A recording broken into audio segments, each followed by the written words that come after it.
to escalate the conflict. Russia struck in time. Now Ukraine has escalated more with NATO assistance. Russia is going to take Ukraine off the game board. That's what's going to happen. They're taking now off the game board. There are those in the United States, and I've talked to a number of them here recently, that actually don't pay much attention to what's going on in the Russia-Ukraine war, because they say it's a stalemate. It's been, the line hasn't hardly moved in the last 2.5, 3 years. And because that's all Russia can do. They haven't done any more of that because they can't do any more of that. So if we want to just let them keep on burning their troops down to some number, whatever, that's fine. It'll stay contained. But you're saying that is a misreading of the situation. And one may wonder what would have to happen. Two questions I got. We'll start with this one first. What would have to happen? What could potentially, I know you're not involved with the decision making, but what is theoretically could trigger this next strike of something that goes into a Western country? It's already triggered. The decisions have been made. So it's now just a question of timing, meaning, what the Russians are looking at now is when they initiate this action, and I believe they will initiate this action, are they prepared for the follow-up? Let me put some other things in perspective too. When the conflict started, the size of the Russian military is 900,000 men. Sometime in 2023, Russia increased the size of their military to 1.6 million. Now that's 700,000. So people talk about Russian defense industry. The Russians aren't just building weapons for the war, which is a war of attrition, chewing through material, but they're doing it to build up a 700,000 man expansion of the military. That's why I laugh when the Germans are like, we're going to build a 300,000 man army. Boy, the Russians are really scared about that. But then the Russians have now gone even further, 2.2 million. Now, this, Colonel, when you have a soldier, that soldier needs infrastructure. That soldier needs equipment. You need not just the basic loadout, but you need all the ammunition backed up to support any contingency. Russia has been building this. People are so ignorant about Russia right now because they focus on what's going on in the special military operation, not understanding that right across from the Finnish border in the St. Petersburg military district, which is new, there's a 70,000 strong Russian Army Corps that has been built from scratch, that is fully equipped and fully prepared to wage war against NATO. NATO is not prepared to do that. The Russians have built up additional forces. The Russians have been expanding their military and building the logistical sustainability for this military while they're fighting this major war. So the Russians have defeated us hands down in the defense industry standpoint. So Russia's ready, but there are economic considerations. Vladimir Putin is a strategic thinker. You don't initiate something until you have made sure that all your ducks are in order. So when the Russians get all their ducks in order, and there are a lot of meetings taking place in Russia right now, Russia will do what it needs to do unless there is a change of behavior on the part of Europe. And there, the one thing that the Russians recognize is that none of the leaders who today are articulating this aggressive stance have a political future. Merz is not going to win the next parliamentarian election. Macron is on his way out in 2027, could leave sooner. Keir Starmer is a joke. His party just collapsed. The polls are talking about removing him right now.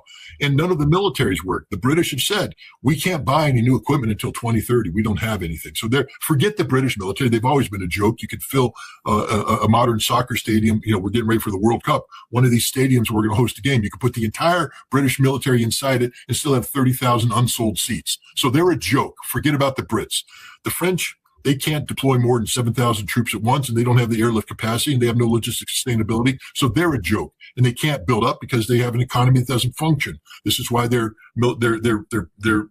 governments have collapsed repeatedly because of budgetary issues. And you're suddenly going to say that they're going to sacrifice pensions and other worker compensation to build up a military for a war that doesn't need to exist.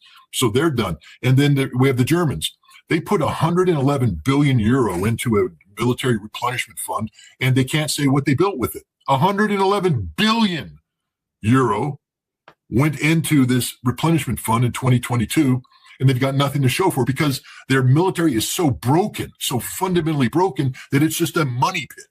And they could just pour money in. The Germans can't do anything. They mobilized this brigade going to Lithuania. Always a bad idea to have a German brigade in Lithuania going up against the Russians. But hey, I'm just a historian. What do I know? But they can't. You can also count. This brigade, 5,000, but it's not even a full. There's 3 battalions in this brigade. One of those battalions is a mixed NATO battalion. And then there's two. There's a German armored battalion and a German armored infantry battalion. They don't have vehicles for these battalions. And the German industry can't build these vehicles because German steelworks can't produce the armor because they can't afford the gas. They're shut down. So the Germans have to buy the steel plate from the Swedes. But everybody right now is looking to buy the steel plate from the Swedes. So there's a backlog.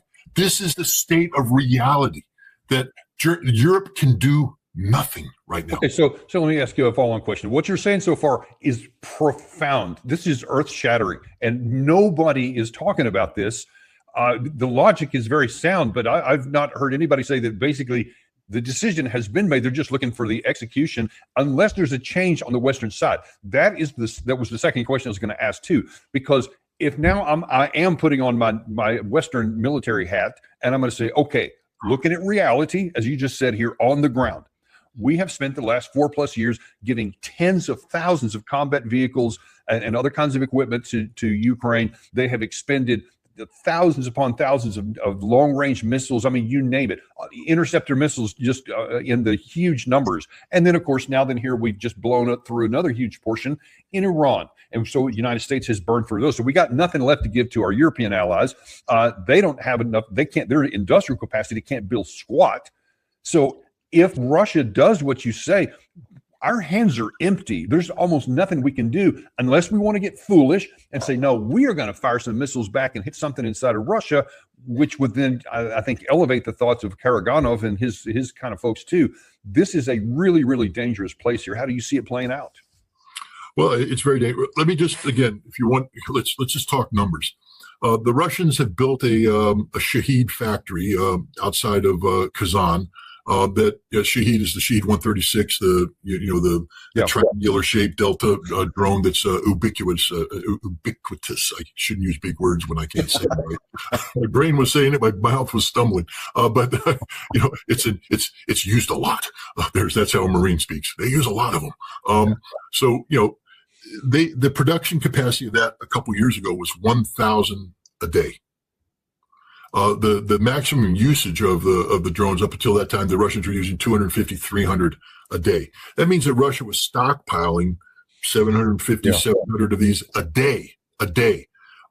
Now the size of that facility has tripled, and they're producing not just 136s, but they're building new jet versions. The Geran is what's called the Geranium. They have the Geranium 2, 3, 4, 5, 6. Now the 6, which is just basically like a V2 looking rocket. And the Russians are just pumping these things out. They're stockpiling them. The Russians just showed the other day that they can saturate Ukraine's airspace, 1,500 launched in a day. They can expand that launch capacity. They can darken the skies of Europe, and Europe has no air defense. I'll just say that one more time. Europe has no air defense. There's no air defense in Europe today. The Germans know this. They said, what can we do to stop a Russian attack on Germany? The answer is nothing. There's nothing you can do because you have nothing. You literally have no air defense capacity. Russia can darken the skies of Europe with drones. Again, if they want to put 3,000 drones over Europe a day, and I just told you what their capacity. They've been bankrolling 700 a day. So in 10 days, that's 7,000. In a month, that's 21,000. It's now been a couple years. So the Russians will be able to sustain a 3,000 drone a day attack against a continent that can't defend itself for several months, meaning they will literally flatten everything. There's nothing Europe can do. Now we bring to bear the fact that the Oreshnik and other long-range missiles, because the United States in our stupidity have withdrawn from the INF Treaty, and now the Russians to take action. It's not just the Oreshnik they have an Oreshnik 2.0 that nobody's talking about right now, which is an improvement on the Oreshnik. They have the Iskander K, which is a long-range cruise missile variant of the Iskander missile. So Russia will be able to fire hundreds of these a day into strategic targets, aircraft, bunkers, etc. Europe is defenseless. There's nothing Europe can do to defend itself. This is my way of telling the Europeans, shut up. You will lose. You've got nothing. You have no capacity to counter this. The Americans didn't have enough. Even if we had saved all our weapons, we can't match the Russians strike for strike. And today we've got nothing. Listen to what they say in Congress. We have depleted our long-range standoff weapons. Europe has no capacity for long-range standoff weapons. And even if they did, they can't survive the repeated strikes that'll come in and destroy the infrastructure necessary to deploy this capacity. So it's game, set, match. The Russians have already won this war. What needs to happen now is for Europe to recognize this reality and recognize the stupidity of literally trying to push towards a war. So two questions. First, what do you say to those people who say Russia would never actually do that? They're not going to cross the line because they know we've got Article 5 and we've got nuclear weapons. And if they started down this path, then it's going to be nuclear Armageddon and they're going to lose. So they would never do that. What do you say to that? Are you trying to tell me that the United States has made the decision to use nuclear weapons preemptively in a non-nuclear environment? No. I'm saying they wouldn't even launch these clouds of UAVs and drones because they know the Russians. They know that we would then reply with nuclear weapons, so they would never advance that big. We wouldn't reply with nuclear weapons. We've already said we wouldn't reply with nuclear weapons. In fact, during the Biden administration, we said if Russia used a nuclear weapon against Ukraine, we would respond non-nuclear, with long-range standoff weapons, which we no longer have, by the way. So, we're not going to respond with nuclear weapons. If Russia launches a conventional attack against Europe, we'd have to respond conventionally, and we lack it right now. And there's no way Europe's going to commit suicide. What is Europe going to do? Could you imagine the decision-making, discussion in Paris? Oh, Mr. President, I can't use a French accent, so I won't try. But France wins. But something you don't hear every day. Cheers. But so they launch a drone attack against Germany. Now the French meet. They say, what weapons do they use? A bunch of Shaheeds, a couple of Reshniks. What's our response? What are you going to launch a couple nukes from a submarine? Mr. President, the moment the submarine launches, the Russians are going to hit us with 2% of their nuclear arsenal, and all of France will disappear. Because that's the discussion that will be had in London, in Paris, anywhere. The second we respond with something that looks like a nuclear weapon, the Russians have said, we won't be the first to launch, but we're not going to be the first to receive. Meaning that if the Russians detect a launch, the Russians will respond with everything they have. So now you put yourself in a French decision maker. You're going to make that call? Especially if somebody in your intelligence says, well, this German sort of asked for it, boss. We've been warning you about the consequences of building weapons for the Ukrainians and giving it to the Ukrainians and giving intelligence that the Russians aren't going to sit there and take that all day. So Russia has responded with conventional weapons. We have no ability to respond conventionally. What do we do, Mr. President? You want to commit suicide? You want to fire a nuke against Russia and Russia will kill everybody here and in all of Europe? Do you want that, Mr. President? And the answer is no. Europe will do nothing, and the Russians know they will do nothing. Want to know why the Russians know they will do nothing? Because Russian intelligence is pretty damn good. And if you don't think the Russians have literally recruited people on the inside of the decision-making cycles in a completely broken up France. France is the easiest place to recruit a politician nowadays because they have political dissension everywhere. England's the second easiest place to recruit. Germany, Russia owns Germany in terms of inside decision making. Russia has intelligence operatives throughout Europe, and they know exactly what Europe's thinking. And so I don't think I think Vladimir Putin is a very well-informed national leader who has been very pragmatic for a reason. There's a reason why he hasn't been seeking to expand this conflict, because he's been confident in the outcome. But now Europe has crossed red lines. Europe has empowered Ukraine to bring real harm to Russia. So Russia is going to take Ukraine off the playing field and punish Europe, because Russia can't sit back and allow Europe to believe that they can build up a military capable of fighting Russia by 2029, 2030. I think the decision's already been made. And has anybody in Russia, even if it's bloggers or anybody else, has said this publicly, that it's basically the red line has been crossed? It's now only a matter of timing before something gets struck in Europe? I don't think people in Russia dare speak on behalf of Vladimir Putin. This is a decision only Vladimir Putin can make. There are people that say there's a need to do this, but nobody's going to be speaking about policy decisions. That's just the way Russia. And so what leads you to make this confident assertion? Because it's earth-shattering. Because I've been studying Russia for my entire adult life. And I know a couple things about the Russians, that for Russians, words matter. Everything the Russians say matter. Every word counts. Russians don't use word lightly, especially Russians in government service. And as you pointed out, there is a marked change in the tone of Russian leadership. And I'm not a fluent Russian speaker. I butcher Russian almost as bad as I butcher the English language. But I know some people who are. Ray McGovern, who I believe you know very well, is a very seasoned Russian analyst who speaks the Russian language fluently. And he not only picks up on the interpretation that I read, the translations, but the exact Russian words. Russians can use different words to say the same thing, and the words they use bring about a different meaning. And Ray McGovern has been listening to the words being used by the Russians and their very specific language. And I think the Russians have tightened their language, tightened their messaging. But the problem is the West, we don't have people educated enough to understand the messaging that Russia's putting out there. But by reading this, again, I'm not bragging, but I've done connect the dot predictive analysis my entire adult life. And I've got the vast majority of things right. And where I've gotten it wrong, it's just because certain, for instance, I like reading your comments. Ritter, you said they were going to take Kiev in 3 days. I actually said 7 days. But I happen to match the assessment of the chairman of the Joint Chiefs of Staff and the director of the CIA, who all believed that when Russia crossed the border, Russia was going in for the kill, that this was a full-scale military invasion. I was wrong. Nobody predicted the special military operation. There's not a single person out there that says, I knew it was a special military operation. And when Russia announced it was a special military operation, none of these people said, I know what that means. Nobody knows what it means. And ever since then, we've been assessing the situation based upon an incomplete set of facts. But one thing I've been consistent on, Russia's going to win this war. Russia will not lose this war. NATO does not have the capacity to defeat Russia, and Ukraine doesn't have the capacity to survive a war of attrition against Russia. Now we're seeing it play out. NATO wanted to change the paradigm by playing stupid games. It's an MI6 driven operation. But now they're going to pay the price. I've listened to the Russians. As I said, I was at the Russian embassy on May 7th, the day they celebrated Victory Day. I listened to the speech. I listened to the videos. I listened to the officers. And I walked away saying, this is a completely different atmosphere. It's a darker atmosphere. It's an atmosphere that is preparing for war, not preparing for peace.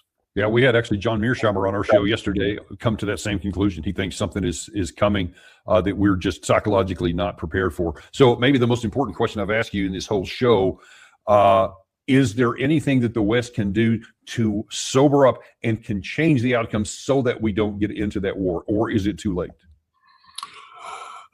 There is one thing that can do. Europe has to stop this nonsense. Right now, Europe needs to do a complete reevaluation of where they are realistically. And there's a way you can do it to save face. They can say that the energy security paradigm has shifted so much that Europe has to take a look at preserving their own inherent industrial capacity by regaining access to reliable supplies of energy. And as long as the Strait of Hormuz can be constricted by Iran at any point in time, Europe needs to recognize that the United States lacks the capacity to provide Europe with energy on a sustainable and affordable basis. The only nation that can do that is Russia. So Europe is going to have to reevaluate its energy relationship with Russia. And once you do that, you have to recognize, therefore, that Russia has to become a strategic partner of economic growth as opposed to the strategic enemy that they posit. And when you make that decision, you can de-emphasize the military. They need to stop talking the rhetoric. NATO needs to go away or at least become realistic. But this concept that NATO is somehow the equivalent of Russia and that Europe can replace the United States and build this military up, irresponsible thought. But the way you act on that, because you say actions speak louder than words. Ukraine. Europe needs to bring it into this war. Europe needs to recognize that the Ukraine gambit, and let's just remember that Europe and the United States created the conditions for this war. People don't understand the history. You don't understand that the CIA has been using Western Ukrainians as a foil against Soviet Union and Russia since 1948. Since 1948. You may know this, but the U.S. Special Forces had a plan in the 1950s of turning Ukraine into a irregular warfare ground. That Special Forces groups were going to parachute in and create teams to fight against the Russians. That was our plan. We'd always be planning to use Ukraine against Russia to foil. And Europe has acted on that. We've acted on that. We need to stop. We need to cease and desist. People don't know what happened in 2004 when the CIA, together with others, orchestrated a coup. The first coup against Viktor Yanukovych, the so-called Orange Revolution, where we had 3 presidential elections. Yanukovych won the first 2. We wouldn't allow that to happen, so we orchestrated a illegal third election and got the candidate in. Yushchenko, who turned out to be a nationalist, the first thing he did is make Stepan Bandera the national hero of Ukraine, a Nazi, the national hero of Ukraine.